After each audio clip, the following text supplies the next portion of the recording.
One knew they were stealing America's most important secrets. Soviet armed forces after the Second World War would not have been in the big league had it not been for American technology.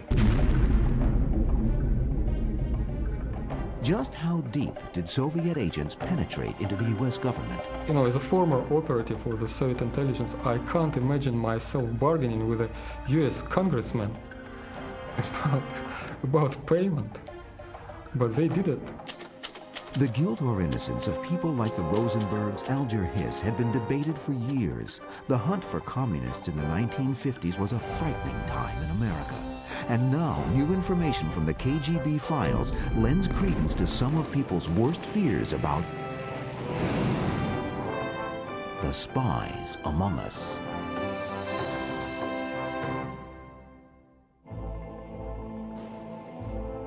World War II is over and the world is being carved up by the victors. Half of Germany and all of Eastern Europe fall under the control of the Soviet Union.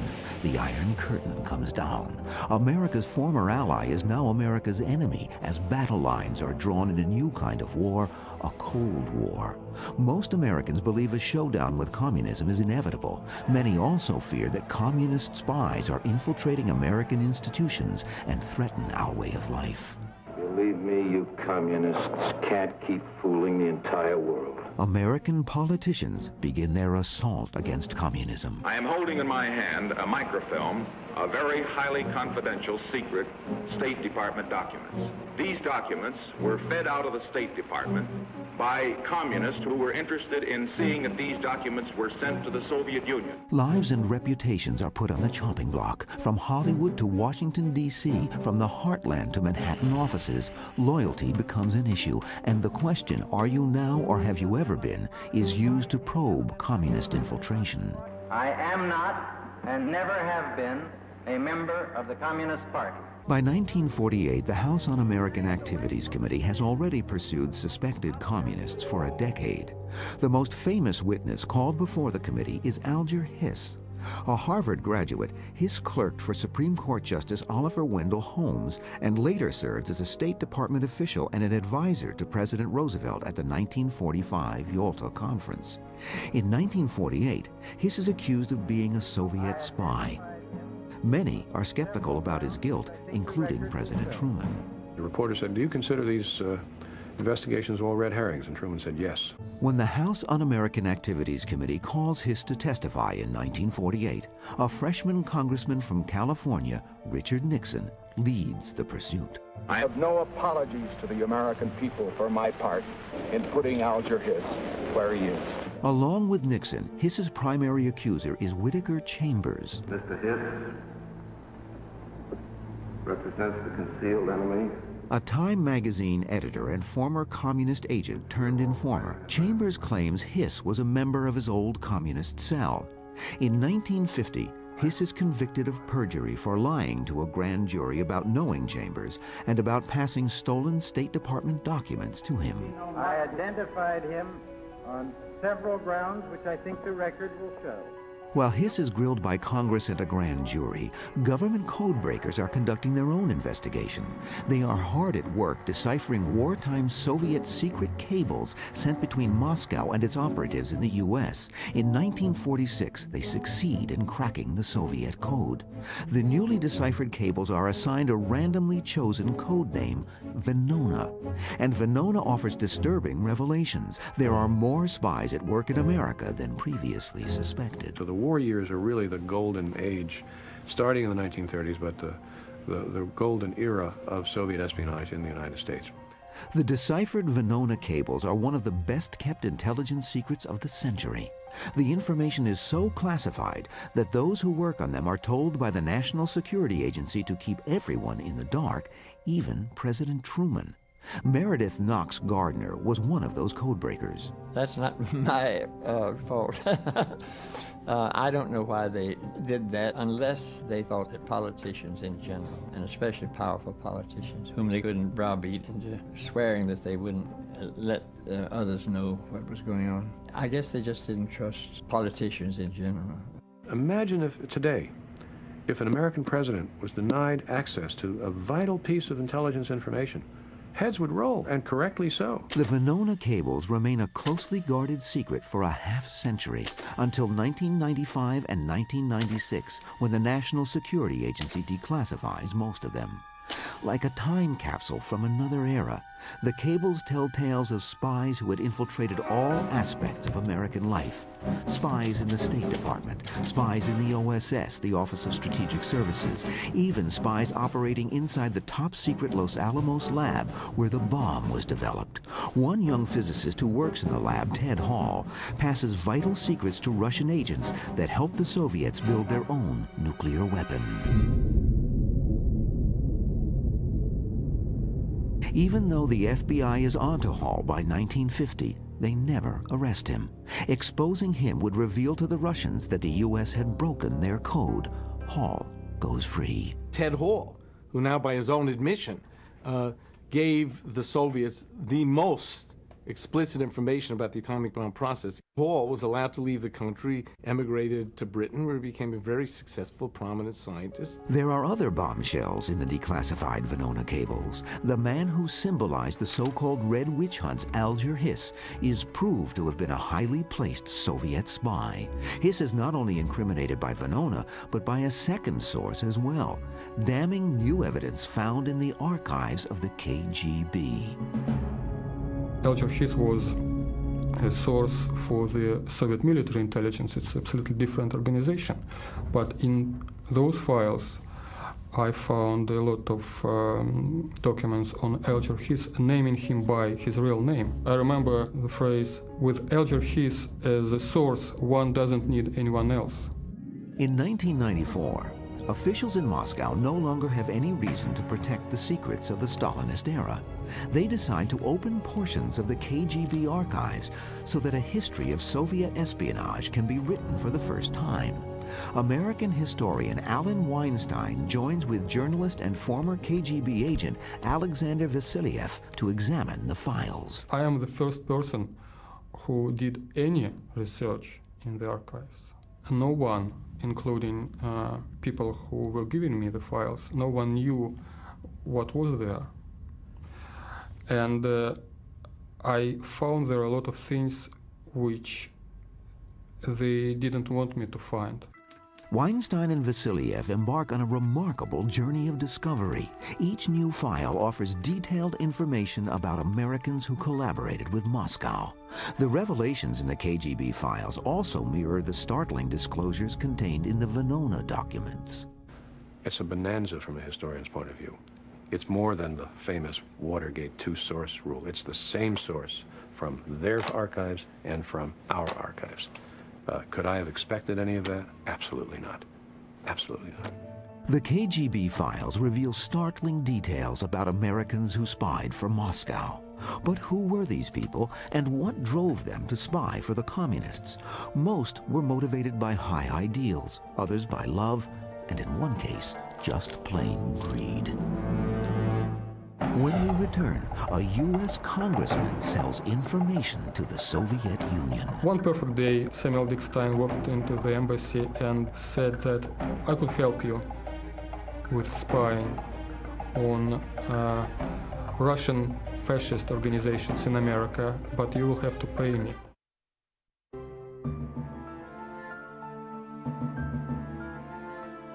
We go back to America in the 1930s. The Great Depression causes widespread unemployment. Many believe capitalism has failed. It's a fertile time for communism, and Moscow is looking for agents. People sympathetic to the cause, but who are not communists. Such people wouldn't be under suspicion and might penetrate to the highest levels of American society. One such man, however, is not a recruit, but rather a volunteer. Samuel Dickstein, born in Lithuania, is 6 when he is brought by his family to the United States in 1891, part of the vast tide of turn-of-the-century immigration.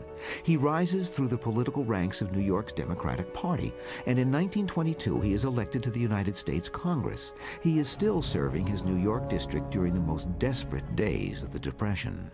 This was a Democrat from New York City, Russian immigrant himself, Russian Jewish immigrant family, with anywhere from 20 to 30% of America either unemployed or underemployed, with poverty as widespread as it was, with the rise of Adolf Hitler in Germany, which was felt with special sensitivity by the immigrant Jewish population, so much of New York, there was an especially fertile ground for the development of radical support organizations.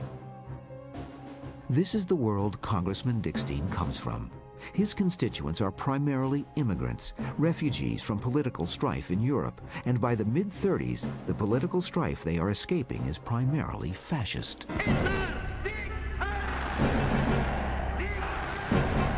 The man was known as a person whose specialty was immigration, chaired the immigration committee in the House, but his claim to fame was to have started the House process that led to the House Un-American Activities Committee. In 1934, Dickstein gains House approval for this special but temporary committee. Dickstein is appointed vice chairman, and John McCormick of Massachusetts is appointed chairman. During its first year, Dickstein tries to keep the committee focused on American Nazi sympathizers, but other members broaden the scope to include communists in America. We are organizing an army of the liberation of the people. KGB file number 15428.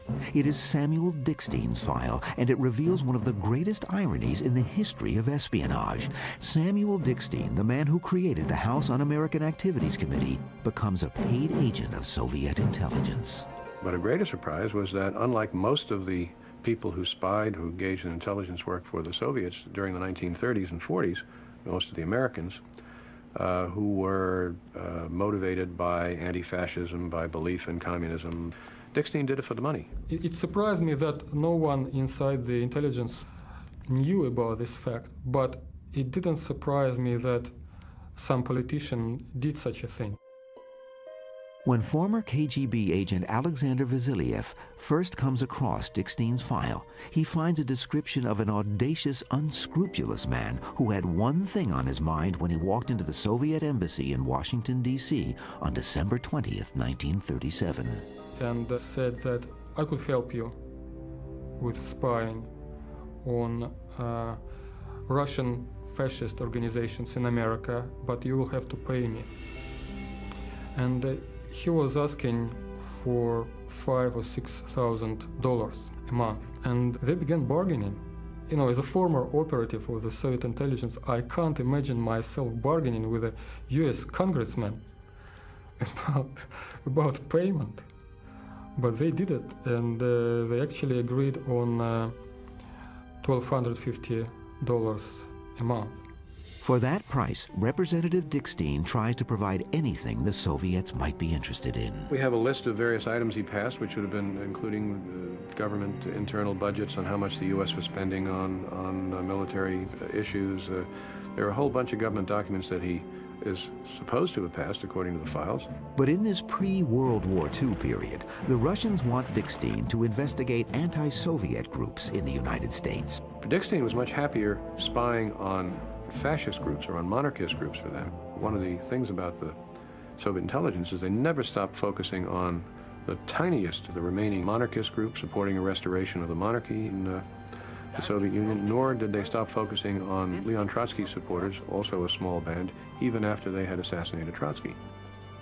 Russian intelligence recognizes a golden opportunity when it learns that Dickstein's temporary anti-fascist committee will gain permanent congressional status as a standing committee. In what must rank as one of the boldest and most ambitious espionage ideas of the 20th century, Moscow directs Dickstein to gain control of the committee so he can use it to serve Russian ends. The idea was that he would steer away the investigation away from the communists and channel it to pro-Nazi, pro-German elements in the United States. That was the paramount idea about Samuel Dickstein. It was a big political game. They wanted him to influence the US Congress in this direction. However, Moscow's plans are thwarted in 1938 when a coalition of conservative Democrats allied with Republicans takes control of the House. The liberal Dickstein fails to even gain a seat on the new committee. His failure is a severe disappointment to his handlers. So is his greed. He had very negative image in the eyes of the Soviets because the Soviets at the time were working with people ideologically inclined. The code name for American sources was compatriots. They were friends, colleagues. And this guy was making money on a lot of things, and they were so disgusted with him that they gave him this code name Crook, in Russian Zhulik. This is the only case when I came across a pejorative code name. A memo in Dickstein's KGB file bluntly states, "We are fully aware whom we are dealing with. This is an unscrupulous type, greedy for money, consented to work because of money, a very cunning swindler." After a year and a half and payments worth today more than $130,000, the KGB is finally fed up and ends its relationship with Congressman Dickstein. In 1946, Dickstein retires from the Congress and is appointed to the New York Supreme Court. He dies 8 years later. No one ever suspects he was a paid Soviet spy until Weinstein and Vasiliev discover his file and reveal Dickstein's espionage in 1998. When we return, some spy for money, others for love. A regular diplomat said to the intelligence folks, by the way, I'm sleeping with the daughter of the American ambassador to Germany. Does that have any interest to you? Between the two world wars, Stalin launches a ruthless campaign to transform the Russian economy and consolidate his power base. In the early 1930s, he reorganizes his state security agencies into the NKVD, which will eventually evolve into the KGB. One of the new organization's main concerns is the growing threat of Nazi Germany.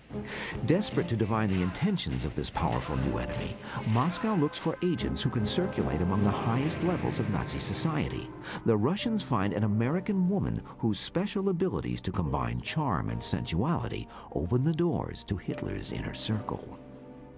What some of the Soviet controllers did was to combine sexual athleticism with espionage in quite an exciting way. In 1933, William Dodd, the newly appointed American ambassador to the Third Reich, brings his attractive 25-year-old daughter Martha with him to Berlin. Shortly after their arrival, she meets and falls deeply in love with Soviet diplomat Boris Vinogradov. She met the diplomat, and to the best of what the records reveal, they enjoyed a love affair. And in the course of it, the diplomat, who was not an intelligence operative, but a regular diplomat, said to the intelligence folks, by the way, I'm sleeping with the daughter of the American ambassador to Germany. Does that have any interest to you? And obviously it had a great deal of interest to the intelligence folks, and they said, from this point on, she's your assignment. Make sure she's happy. KGB file number 14449. It is Martha Dodd's file, and it contains orders from Moscow to Vinogradov in Berlin.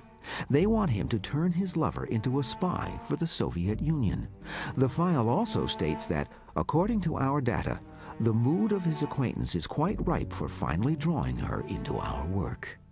The Soviets select a seasoned operative to be Dodd's contact.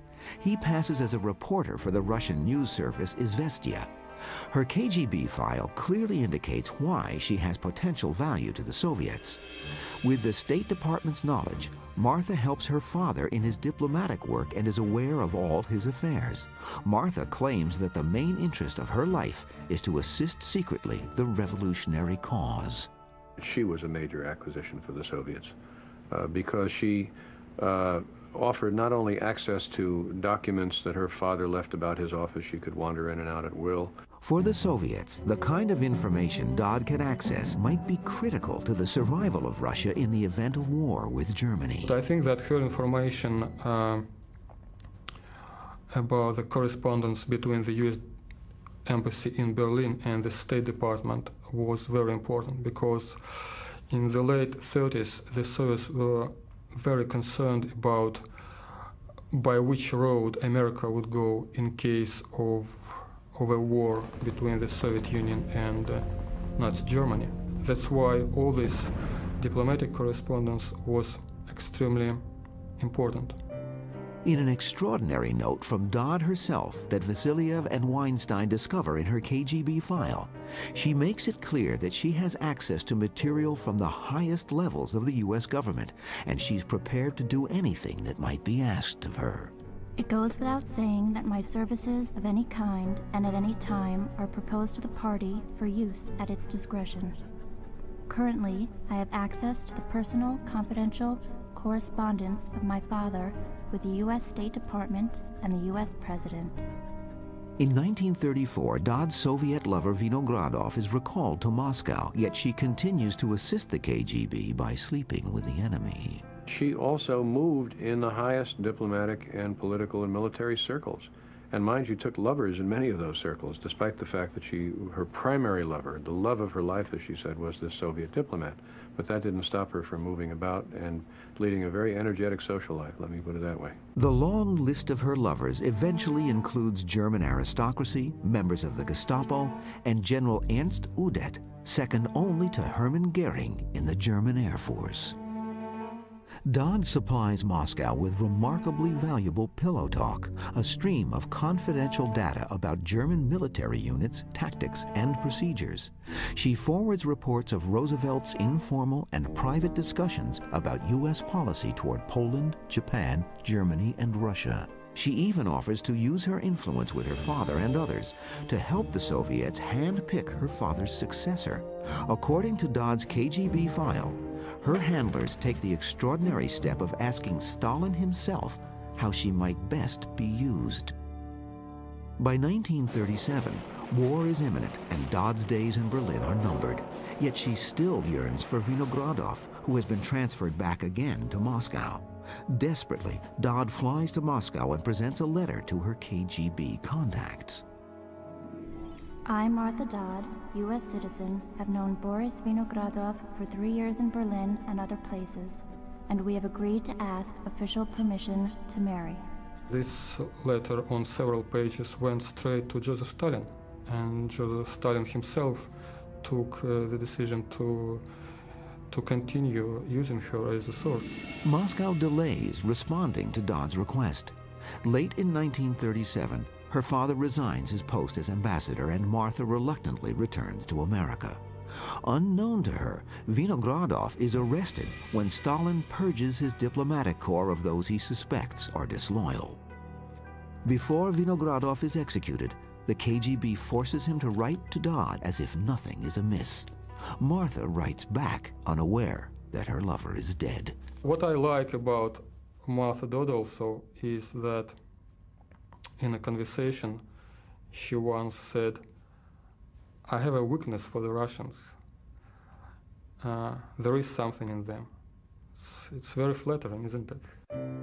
In 1940, Martha Dodd is back in the United States. She marries and fades into the background, working as a spotter who identifies other potential agents for Moscow, including her husband. In the early 50s, an FBI investigation names her as a suspected Soviet spy. With her husband, she flees to Moscow and then Eastern Europe, where she lives out her days. In 1990, she dies at the age of 82. I think it's reasonable to think of Martha Dodd as an American Mata Hari to some extent, since, she did manage to combine sex and espionage in a personally fulfilling way, I think. And particularly fulfilling to the Soviets were Martha Dodd's detailed accounts of German military plans and procedures, as well as her vivid descriptions of debates among FDR's inner circle during the critical years leading up to the war. It made her a very important Soviet asset in the 1930s. When we return, a Red spy becomes the confidant of the Vice President of the United States. We now know who the Secretary of State to President Wallace would have been. It would have been Larry Duggan, a Soviet agent. KGB File 36857, Lawrence Duggan, In 1934, Duggan is a youthful idealist on the State Department fast track. Like hundreds of other young activists who come of age in the Depression years, he goes to Washington to work in Roosevelt's New Deal government. Soviet agents, among them Alger Hiss, soon identify him as a desirable recruit. Lawrence Duggan is typical of one kind of Soviet agent who was being recruited in the 1930s, not simply in the United States, but in Britain and elsewhere. That is to say, a high-flying, naive idealist. Larry Duggan did not become a Soviet agent for any mean or selfish motive. He started working for the Soviet Union because he thought it was the right thing to do. Here was a society which represented a kind of social justice that the West did not. Duggan is such an attractive prospect that two different Soviet spy networks compete to recruit him. According to his KGB file, in 1936, Duggan is drawn into the shadowy world of Soviet espionage by Hedda Gumpers, an anti-Nazi German exile and Russian agent. Duggan provides her with valuable information, including copies of diplomatic cables from U.S. embassies in Europe, as well as a copy of the classified State Department employee list and handbook. As Duggan rises in the hierarchy of the State Department, his access to valuable information increases, which naturally enhances his value to the Soviets. But he also learns more about Stalin's purges and the power struggles in Moscow. The news makes him uneasy. Even more alarming to Duggan are reports of defectors, former Soviet agents seeking to escape Stalin's reign of terror. One potential defector, Ignaz Riess, is in a position to blow Duggan's cover, but the Soviets are ruthlessly determined to protect him. Ignaz Riess is killed in part because of his knowledge not only of European agents, but because he knew, via other parties, of a number of the key figures in their American networks.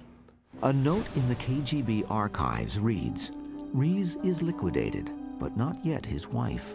So far, we do not know to what extent she knows about Duggan and what steps she will take in the future. Now, the danger that Duggan will be exposed because of Riess is considerably decreased." His secret intact, Duggan is promoted to the head of the State Department's Latin American division and then to the sensitive post of personal assistant to Secretary of State Cordell Hull. He also acquires a friend and supporter who could help him rise even further, the Vice President, Henry Wallace. This country belongs to all of us, and we have got to keep it at work to keep it strong. In Larry Duggan, the KGB came closest to achieving the biggest success it had ever achieved in the United States. We now know that Franklin Delano Roosevelt was terribly, terribly ill in 1944. In 1944, and for the previous 4 years, his vice president was Henry Wallace. Now, Henry Wallace had already worked out the major appointments in a Wallace administration. Had Roosevelt died in 1944, as it's entirely possible that he would have done, then we would have had a President Wallace. And we now know who the Secretary of State to President Wallace would have been. It would have been Larry Duggan, a Soviet agent. It is among the greatest what-if stories in the history of espionage. This decoded Soviet cable indicates how close Russia came to placing an agent in one of the highest offices in the United States.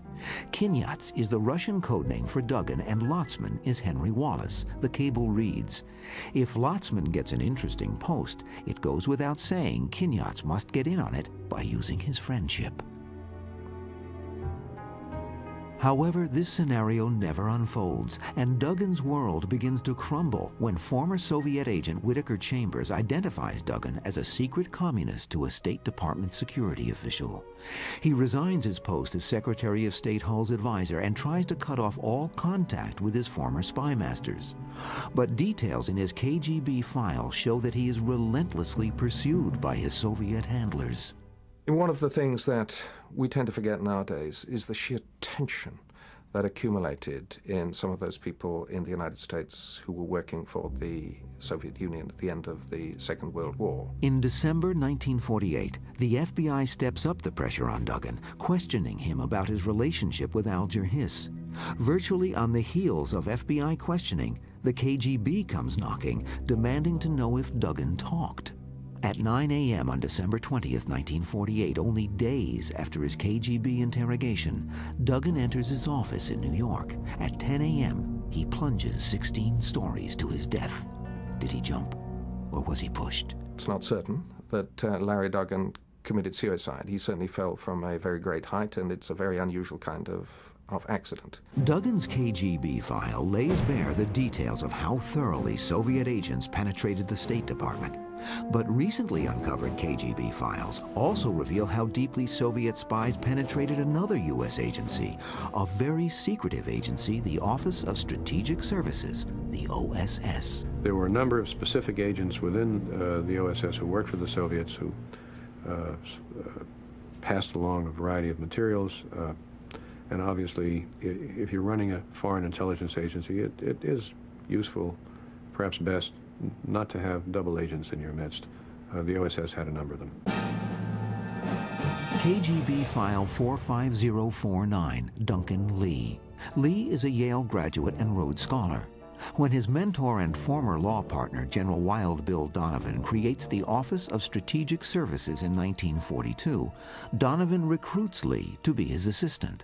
The ultimate dream for any intelligence agency is to recruit the head of another intelligence agency. Now, if you can't do that, recruiting his right-hand man is the next best thing, and Stalin got the next best thing, and his name was Duncan Chaplin Lee.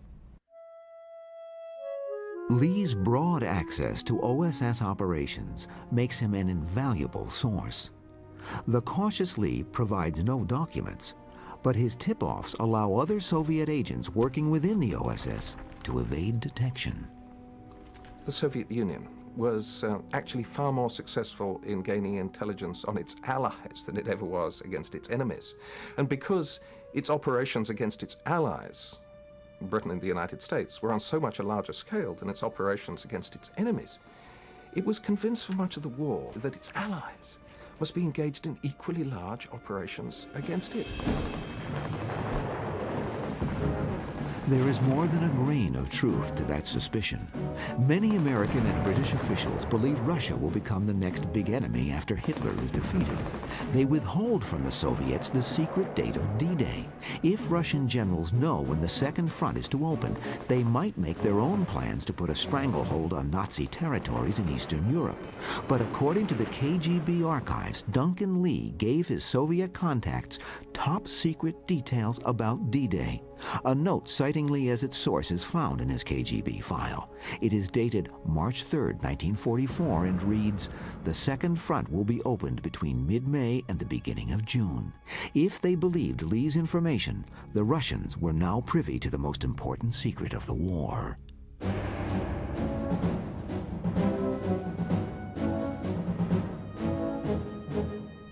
By 1944, Lee believes that he is losing his cover and suspects that American counter-espionage agents are closing in on him.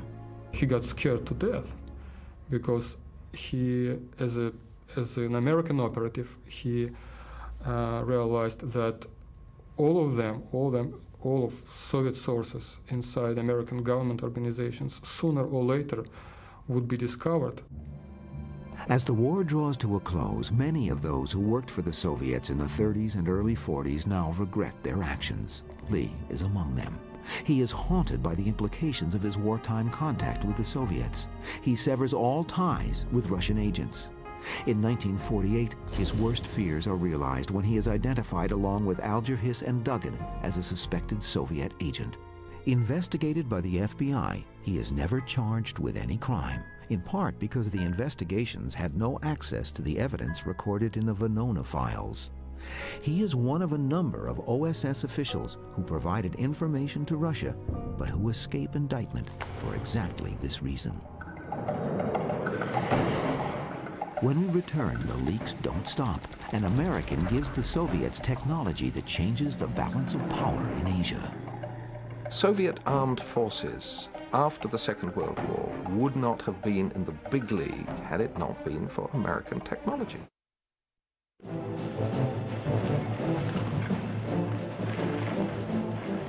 One of Joseph Stalin's highest priorities during World War II was achieving military parity with the United States. He realizes the fastest and easiest way to do this is by stealing the necessary technologies from America. America was a perfect place to steal military technologies. They were stealing everything from planes and tanks and ships to elevators in houses and even lipstick. They needed lipstick, so they stole it in America. The most important single secret that Soviet spies smuggle out of the U.S. are designs for an atomic bomb. But Stalin is not easily convinced that he has gained anything of value. Stalin was one of the most suspicious men ever to lead any major power in the 20th century. So that, even when he'd got the most remarkable secrets from another country, he always thought, am I being fooled? And it took him 4 years to realize that he'd really been given the plans of the atomic bomb. In the spring of 1949, Igor Kurchatov, the leading Soviet scientist in charge of the Russian atomic bomb project, actually takes plutonium sealed in a football-shaped casing to a meeting and hands the casing to Stalin. Stalin said, how do I know? Convince me. How do I know that this really is a nuclear charge? And then Kurchatov says, if it was simply a lump of sparkling metal, it would be cold. But it's warm, isn't it? Why is it warm? Because the alpha disintegration has begun. And a few months later, that American football containing a plutonium charge was successfully tested at the Kazakhstan test site. So in September 1949, the nuclear age came of age. Both sides had it, but they both had American weapons.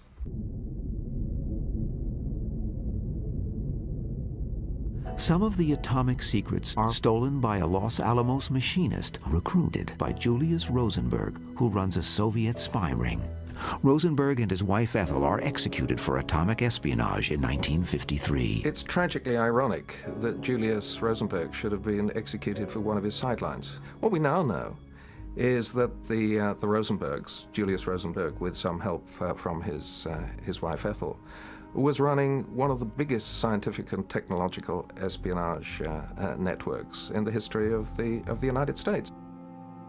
One of the key links to the illegal transfer of American technology to the Soviets is William Pearl, who is also a member of the Rosenberg spy ring. In the mid-1930s, Pearl joins a branch of the Young Communist League while a student at the City College of New York. After earning his engineering degree, Pearl goes to work for the National Advisory Committee for Aeronautics, where he helps design streamlined aircraft bodies and revolutionary new propulsion systems for a futuristic new class of aircraft called jets. By then, he is also a Soviet agent. He was one of the principal architects of jet engines, and the prototype for the MiGs that were used by the Russians to fight in Korea during the Korean War were the designs given to them by William Pearl. On June 25, 1950, North Korea attacks South Korea. One of their most effective weapons is the Russian MiG-15, the Soviet Union's first jet fighter. The American-dominated United Nations forces engage the MiGs with propeller-driven fighters, but the MiGs are far superior, and the UN forces suffer heavy losses. Only when the U.S. Air Force begins deploying the Sabre, America's first jet fighter, does the balance of power shift in its favor. It will be decades before the world learns the ironic truth. The West was almost beaten by its own stolen technology. As a result, the war in Korea ends in a stalemate, in part thanks to William Pearl. What I think hasn't been realized until quite recently is that the first American atomic bomb is not the only thing, far from the only thing, in American weaponry that the KGB is providing the material to copy. Jet engine is another. Soviet armed forces after the Second World War would not have been in the big league had it not been for American technology. And they depended throughout the Cold War even more on American technology than they did on Soviet technology. It is 1960, and William Pearl's treasonous activities blow up on the world scene on May 1st. While flying at 60,000 feet over the Soviet Union in a U-2 spy plane, Air Force Captain Francis Gary Powers is shot down. Powers is captured and imprisoned, a major propaganda coup for the Soviets. But how was Powers' U-2 detected? with American-issue technology, radar. The radar used to spot and target Power's plane is based on plans stolen by Pearl and passed to Russia through the Rosenberg spy ring. If you just take atomic espionage and put together all the data they got from their collective spies, of which we now know there were certainly a good many, this enabled them to make progress years ahead of time. The files of the KGB reveal that the Soviet Union had indeed penetrated to the very heart of America's most hallowed institutions. The knowledge they gleaned and the technology that was stolen reshaped the world for most of the 20th century. To ex-KGB agent Alexander Vasilyev, the revelations in the files of the KGB offer human as well as historical insights. For me personally, it was important why they did it and how. From the professional point of view, how. And from the moral point of view, why. The tragedy of these people is that they did what they did in the 30s and the 40s, but they were judged and condemned in the 50s, 60s, 70s. These were absolutely different situations, absolutely different climate in America. And I'm sure they wouldn't do that in the 50s, what they did in the 30s. They were not working against America. No one asked them to work against America. One of the most intriguing unanswered questions is how the publication of the KGB files and the historical insights they offer will play in the former Soviet Union. I'm hoping that they will not view the new revelations here, that some of which, many of which perhaps they would have preferred not to have come out. I'm hoping that they see that in the context of what happens when a country deals honestly with its own past. No country has a future until it can deal honestly with its past. The KGB files reveal a history of Russian spies that is much larger and more complex than previously suspected. But the files also show that the great heyday of Soviet espionage